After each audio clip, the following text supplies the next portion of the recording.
मौजूदा हालात के तनाजुर में एक नज़्म। खुदावंदा ए फर्श व अर्श के मालिक, जमीनो आसमां के हुक्मराने अव्वलो आखिर, तेरे लुत्फो करम का नादहिंदा ये तेरा बंदा, तेरे दरबार आली में सुलगते आंसुओं, दम तोड़ती सांसों, हवा के दोष पे रखी उम्मीदों, हसरतों और आतिशो आहन की तंदो तेज बारिश में परो कर कुछ दुआएं लेके आया है।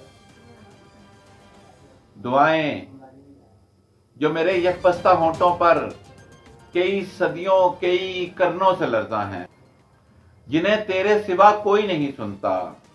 मेरे माबूद बस कुछ ख्वाब हैं, बेनूर प्यासे ख्वाब, जिन्हें ताबीर की झीलों पे लाना है।